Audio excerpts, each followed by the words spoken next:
আমরা জাতীয় প্রেস ক্লাবের সামনে 41তম দিন, রাত দিন 24 ঘন্টা আমরা অবস্থান করছি। অবস্থান কর্মসূচির মাধ্যমে কি দাবি আদায়ের জন্য আপনারা ইতিমধ্যে সবাই জানেন। এই দুইটা দাবিটা কি, যারা জানেন না তাদের জন্য বলছি। একটা হচ্ছে বাংলাদেশের বস্তি পুনর্বাসন করার জন্য সরকারের টাকা ছাড়া সম্ভব, তাই আমরা বলছি বাংলাদেশের সকল বস্তিবাসী পুনর্বাসন চাই। আরেকটা দাবি আমাদের ছিল, মুক্তিযুদ্ধ চলাকালীন সময় আমার পরিবার, আমার বাবা, দুই মামা মুক্তিযুদ্ধে শহীদ হন ঢাকা থেকে। তার সম্পত্তি আমাদের রাষ্ট্র, এই দেশের যারা পরিচালনা করেন বিগত ৫৫ বছর ধরে, তারা সবাই মিলেমিশে একে অপরের সাথে তারা এই সম্পত্তিটা বিজয় সরণি করে অবৈধভাবে জবরদখল করে আছে। কে দখল করেছে? রাষ্ট্র, আমাদের দেশ যারা চালান তারা। এই অভিযোগ আজ থেকে ৫৩ বছর আগে থেকেই শুরু হয়েছে। অভিযোগ শেষ হয় না, সমাধান হয় না। আমরা আদালত থেকে শুরু করে সর্বোচ্চ আদালত পর্যন্ত আমাদের এটার জন্য লড়াই করতে হচ্ছে। লড়াই আদালতের শেষ হয়েছে। প্রত্যেকটা আদালত বলেছে এটা অন্যায় করেছে সরকার, প্রত্যেকটা আদালত বলেছে এটা অবৈধ করেছে সরকার। সমাধান আদালত দিয়ে দিয়েছে। শহীদ পরিবারকে 2 মাসের মধ্যে ক্ষতিপূরণ দিতে হবে। তারপরেও আমার দেশের সরকার, যারা সরকারে আছেন, তারা এই ক্ষতিপূরণের টাকাটা শহীদ পরিবারকে দেন না। কেন দেন না? এই কেনর জবাবটা প্রিয় দেশবাসী আপনাদের জানার হক আছে। আপনাদের জানার চেষ্টা করা উচিত। সরকার ঘুমাচ্ছে, সরকার মনে করে এই দেশের জনগণ হলো চুতিয়া জনগণ। জনগণকে ঘুমায় থাকে জনগণ সচেতনতা নাই তাদের। আমি সরকারকে স্মরণ করায় দিতে চাই, আপনারা যারা ৫৩ বছর যাবৎ সরকারের ক্ষমতা আছেন, কেউ দোয়া তুলসী বাবা ছিলেন না। নিজেদের ব্যর্থতা, নিজেদের অযোগ্যতা এই একটা ঘটনা দিয়ে প্রমাণ হয় যে কলিমিলতা বাজারের ক্ষতিপূরণ এই দেশের প্রশাসন, এই দেশের সরকার, এই দেশের বিচার বিভাগ তারা বাস্তবায়ন করতে পারে নাই। এটা একটা ন্যায্য জিনিস, সেটা তারা দিতে পারেন নাই। তারা জাতীয় বড় বড় কথা বলেন, জাতীয় বাজেটের নামে তারা লুটপাট করেন, দেশের বাইরে টাকা পাচার করতে পারেন, মানুষকে খুন করতে পারেন, মানুষের বাক স্বাধীনতা কেড়ে নিতে পারেন। আমরা সেটার প্রতিবাদ করছি। আমাদের জীবন নাশের হুমকি এসেছে। আজকে যখন আপনাদের সাথে কথা বলছি, এই সরকার অনেক রক্তের বিনিময়ে অর্জিত সরকার। এই সরকার ভুলে গেছে নেপালের দিকে তাকায় না। এই সরকার ভুলে গেছে আপনার শ্রীলঙ্কার দিকে তাকায় না। এই সরকার ভুলে গেছে আরো বিশ্বে কোথায় কোথায় কি হচ্ছে, এই দেশের জনগণ কি করছে, কি করতে পারে, সেটা তারা ভুলে গেছে। তারা নিজেরাও একটা আন্দোলন সংগ্রামের ভিতর দিয়ে তাদের জন্ম হয়েছে, তারা সেটাও ভুলে গেছে। এমনকি তারা এটাও ভুলে গেছে এইটা আজকে বস্তিবাসী মুক্তিযুদ্ধের আন্দোলন করছে 1997 সালের ঘটনা ভুলে গেছে। আপনাদেরকে সাক্ষী রেখে বলছি, 1997 সালে কি ঘটেছিল। এই সুপ্রিম কোর্ট চত্বর সেদিন বস্তিবাসীরা ঘেরাও করতে বাধ্য হয়েছিল। সেখানে তারা বসত বাড়ি বানিয়ে সেখানে দিনের পর দিন সেখানে অবস্থান কর্মসূচি করেছিল। আপনারা মিডিয়া সেগুলো প্রচার করেছেন। গুলশান বনানীর বিভিন্ন বাড়িঘরের সামনে বস্তিবাসীরা সেদিন তাদের সামনে, আজকে আমরা যেমন এখানে অবস্থান করছি, এই বস্তিবাসীরা সেখানে অবস্থান করতে বাধ্য হয়েছিল। কেন গিয়েছিল তারা? তারা খুশি মনে যায় নাই। তাদের বস্তিতে আগুন লাগানো হয়েছিল, তাদের এক একটা বস্তিতে বোল্ডোজার লাগানো হয়েছিল, তাদেরকে নিষ্পেষিত করা হয়েছিল। সেই প্রতিবাদে তারা এই আন্দোলন সংগ্রাম করতে বাধ্য হয়েছিল। আমার সৌভাগ্য, সেই আন্দোলন সংগ্রামের সাথে আমি ছিলাম। সেই থেকেই বস্তিবাসীর সাথে আমার সম্পর্ক। তার সমাপ্তি কিভাবে হয়েছিল আপনারা জানেন। তার সমাপ্তি হয়েছিল তৎকালীন সরকার শেখ হাসিনা বাধ্য হয়েছিল তৎকালীন মন্ত্রী পূর্ত মন্ত্রণালয়ের তার নাম ছিল জনাব আফসার উদ্দিন, উনি মারা গেছেন, আল্লাহ ওনাকে জান্নাতবাসী করুন। কিন্তু ওনাকে বলির পাঠা বানায়া শেখ হাসিনা সেদিন কি করেছিল, ওনাকে বরখাস্ত করেছিল। আর দুইজন সচিবকে এসি করেছিল। শুধু তাই নয়, সরকার ঘোষণা দিতে ব্যর্থ হয়েছিল আর কোনো বস্তিবাসীকে উচ্ছেদ করা হবে না, আর কোনো বস্তিতে আগুন লাগবে না, আর বস্তিবাসীরা অসহায় থাকবে না, তাদেরকে পুনর্বাসিত করা হবে।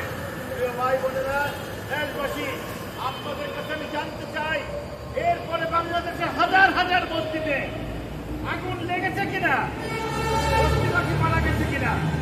বস্তিবাসীদেরকে যখন তখন খুশি, যেখানে খুশি সেখানে উচ্ছেদ করা হচ্ছে, কিন্তু তাদেরকে পুনর্বাসন করা হয়নি। আমরা যখন মীমাংসিত বিষয়, আমরা এই সরকার প্রধানকে আজ থেকে 10 মাস আগে আমরা আবেদন করেছিলাম। আমরা 8টা দাবি নিয়ে আবেদন করেছিলাম। এর মধ্যে 2টা দাবি কিন্তু এখনো আমরা আবেদনের মধ্যে, আন্দোলনের মধ্যে নিয়ে আসছি। বাকি 6টা দাবি এই দেশের ছাত্র জনতা, এই দেশের রাজনৈতিক নেতৃত্ব এবং অন্যান্য বুদ্ধিজীবীরা সবাই মিলে বাকি 6টা দাবি এখনো করতেছে তারা। এই যে যত আন্দোলন দেখেন, যত কথা বলে, এই কথা সব বলতেছে আমাদের ওই 6 দফা দাবিতে আছে। ওই 6 দফা দাবি, 8 দফার মধ্যে 6 দফা করেছিল। এই দাবি কিন্তু এই শহীদ পরিবারের পক্ষ থেকে করা হয়েছিল। আপনারা এই দাবির পরিপ্রেক্ষিতে আজকের প্রধান উপদেষ্টা একটা চিঠির মাধ্যমে তারা 4টা মন্ত্রণালয়কে বলেছিলেন এই 8টা দাবির ব্যাপারে আপনারা যথাবিধ ব্যবস্থা নেবেন, তাকে জানাবেন। আমাদের দুর্ভাগ্য, এই 8টা দাবি এখন পর্যন্ত আজকের সরকার বাস্তবায়ন করতে পারেনি। শুধু মুখের কথা, মুখের মিষ্টি মিষ্টি কথা, আর আপনার মানুষকে এক ধরনের অতীত সরকারের মতো প্রতারণা করতেছে। আমি বলছি, এই সরকার প্রতারণা করতেছেন। অতীতের সরকারগুলো যেভাবে প্রতারণা করেছেন, এই সরকারও একই লাইনে একইভাবে প্রতারণা করছেন। আমাদের 8 দফা দাবি কিন্তু বাজারে আছে। 2 দফা নিয়ে আমরা অনেক কথা বলছি, আর বাকি 6 দফা নিয়ে বাংলাদেশের প্রত্যেকটা রাজনৈতিক দল কথা বলছে, প্রত্যেকটা সমাজসেবীরা এবং দেশপ্রেমিক মানুষের কথা বলছে। তাহলে আমাদের দাবি হলো, সেদিনের সে 8 দফা দাবি যদি সরকার বাস্তবায়ন করার জন্য ব্যবস্থা নিতে, আজকে যে সরকারের দুরবস্থা, এই কথাও বলা ছিল সে 8 দফাতে। এই দুরবস্থা যারা করবে, তারা কিন্তু ঠিকই আজকে দুরবস্থা করবে। তারা রাগ দেখায় কাকে? দুর্বলের উপরে রাগ দেখায় সরকার। এই সরকার সবলের উপরে রাগ দেখায় না। আর্মির জেনারেলরা দুর্নীতিবাজ, স্বৈরাচার সরকারের সাথে যারা দোষর ছিল, তাদেরকে হেফাজত করে তাদেরকে দেশ থেকে পালাবার ব্যবস্থা করে দিয়েছে। তার কোনো বিচার, তার কোনো কাহিনী আমরা জানি না, আমাদেরকে জানানো হয় না সরকার কি করছে তাদের, এটা আমি জানতে পারি না। কিন্তু আমাদের মতে এরকম 41 দিনের শান্তিপ্রিয় আন্দোলন আমরা করছি, সেই আন্দোলনে সরকার কি করছে? সরকার সেই আন্দোলনকে বন্ডুল করার জন্য প্রথমে একটা বি টিম তৈরি করেছে। সেই বি টিম তৈরি করে আপনারা লক্ষ্য করেছেন, কয়েকদিন আগে একটা মিছিল করে এই প্রেস ক্লাবের সামনে এসে আমাদের এই দাবির বিরুদ্ধে তারা মিথ্যাচার করছে। আমি নাকি প্রজেক্টের করে এখানে বিল্ডিং বানাচ্ছি। ভাই, বাসানটেক প্রকল্পে সরকারের 1 টাকা নগদ বিনিয়োগ নাই। কি বলছি? বাসানটেক প্রকল্পে বস্তি পুনর্বাসন প্রকল্প, বাসানটেক প্রকল্প, এখানে বাংলাদেশ সরকারের নটের সিন্ডিকেট পয়সা, এখানে ইনভেস্টমেন্ট নাই। এখানে কোনো ব্যাংকের 1টি টাকাও ইনভেস্টমেন্ট নাই।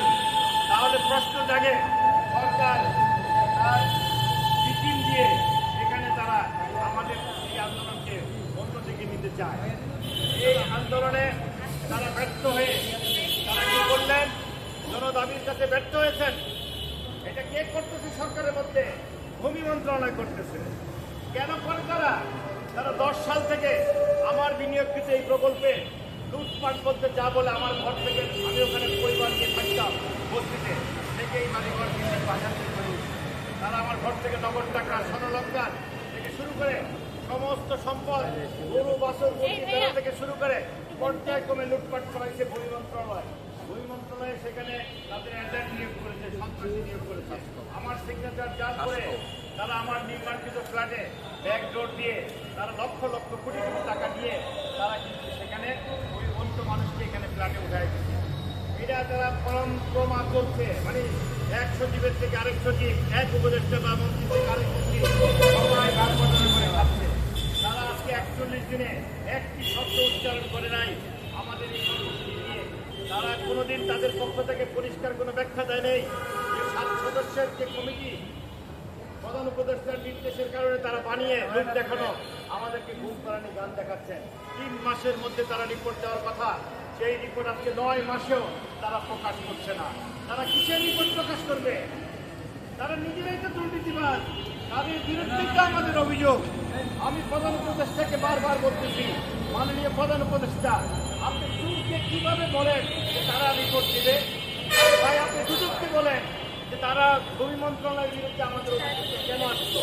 কেন একজন বিনিয়োগকারী, কেন একজন বাংলাদেশের নাগরিক, কেন এই বস্তিবাসীরা ভূমি মন্ত্রণালয়ের বিরুদ্ধে এইভাবে অভিযোগ করেন? আপনাদের কি চাকরি ইচ্ছে করে না? আপনারা কি রাষ্ট্রের কোনো দায়িত্বে নাই? তারা এখন দ্বিতীয় পরিকল্পনা শুরু করেছে। 10 সালে যেটা করেছিল, সন্ত্রাসী নিয়োগ করে আমাকে এক কাপড়ে আমার পরিবারকে প্রকল্প ছাড়া করেছিল। আজকে তারা আবার সন্ত্রাসী নিয়োগ করে আমাদের কর্মকাণ্ডে বিভ্রান্তি করার জন্য তারা কিন্তু বাজারে আওয়াজ করার চেষ্টা করছে। আমি আপনাদেরকে বলতেছি, আপনাদের মধ্যে সরকার বলেন কিংবা কোনো সন্ত্রাসী বলেন, আপনারা দয়া করে আমাদের সাথে আপনারা সরাসরি টেলিভিশন টক শোতে আসুন, সরাসরি টেলিভিশন টক শোতে আসুন। তাহলে কি হবে? আপনারা আপনাদের বক্তব্য রাখেন, আমরা আমাদের। এখন প্রশ্ন হলো, আপনারা ভূমি মন্ত্রণালয়কে আমরা বলছি, আপনারা দয়া করে আপনারা এই সন্ত্রাসী কাজকে বন্ধ করেন। আরেকটা কথা বলছি, বাংলাদেশের পুলিশ এখন কি করছে? এই মুহূর্তে তারা পুলিশকে দিয়ে আমরা 41 দিন যেভাবে আন্দোলন সংগ্রাম করেছি, মোটামুটি কোনো দুর্ঘটনা আমাদের ঘটেনি। আমরা শান্তিপূর্ণভাবে আমাদের আন্দোলন চালিয়ে যাচ্ছি প্রেস ক্লাব প্রাঙ্গণে। দুর্ভাগ্য কি জানেন? গত 3 দিন যাবৎ পুলিশ আমাদেরকে উস্কানি দিচ্ছে। পুলিশ আমাদেরকে আইসা, আমাদের এই অবস্থানে আইসা তারা আমাদেরকে যে কোনো মুহূর্তে উচ্ছেদ করবে, তারা সেইভাবে হুমকি দামকি দিচ্ছে, আমাদেরকে গ্রেপ্তার করার হুমকি দামকি দিচ্ছে। প্রিয় ভাই ও বন্ধুরা, আমরা 10 তারিখ 28 তারিখে হরতাল ডেকেছি। কেন ডেকেছি? 40 দিন পার হওয়ার পরে আমরা তাদের কাছে সমাধান পাচ্ছি না। বাধ্য হয়ে আমরা জনগণের দাবি পূরণ করার স্বার্থে সরকারকে বলতে চাই, আমাদের এই হরতাল কিন্তু আপনার এই জগৎকারের সর্বশ্রেষ্ঠ হরতাল হবে। তবে শান্তিপূর্ণ হবে কিনা এই গ্যারান্টি আমি দেবো না। আপনারা আপনাদের জায়গা থেকে পুরো শহর নিরাপত্তার ব্যবস্থা আপনারা প্রশাসন আপনারা করবেন। আমরা শান্তিপূর্ণ করব, আমরা হরতালের পক্ষে ক্যাম্পিং করব। আমরা কিন্তু একটা শর্ত দিয়েছিলাম যে আমরা চাই যে আপনারা অনতিবিলম্বে আপনারা আমাদের দাবিটা মেনে নেন। আমাদের দাবি মানলে তো সরকারের কোনো ক্ষতি নেই। তবে এখন পুলিশের অত্যাচার থেকে আমার জনগণকে বাঁচাতে চাই, আপনারা আমাদের পাশে থাকবেন। পুলিশকে পরিষ্কার বলছি, কারো উস্কানিতে আপনারা জড়াবেন না। আপনারা 24কে ভুলে যাবেন না। 24 কিন্তু আমাদের 24-এ পুলিশ হতে যাবেন না। তাহলে আমরা কিন্তু 24-এর ছাত্র জনতা হিসাবে আপনারা সেম রেজাল্ট আপনারা কিন্তু পাবেন। অতএব যারা বুদ্ধিমান তারা বুঝে নেবেন। সরকারের সকল মহলকে বলবো, আপনারা বসুন, আপনারা এই বিষয়টা সমাধান করুন। আর যদি সমাধান শান্তিপূর্ণভাবে করতে ব্যর্থ হন, এর দায় এবং দায়িত্ব আপনাদেরকে বস্তাতে হবে, নিতে হবে।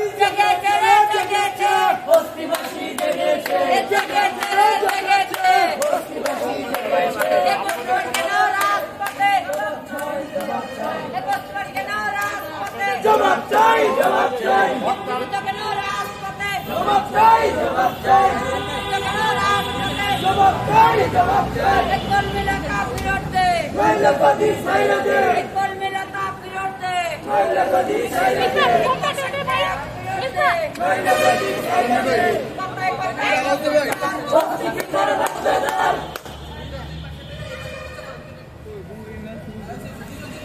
বস্তিবাসী, বস্তিবাসী, বস্তিবাসী, বস্তিবাসী, বস্তিবাসী। বস্তিবাসী বস্তিবাসী বস্তিবাসী ভাই আপনাদের একটু হয়ে গেছে সাইড দিলেন আমি একটু একটু হইলে আমি এই জন্য আলাদা দাঁড়া করাই দিচ্ছি আগুনে লেগেছে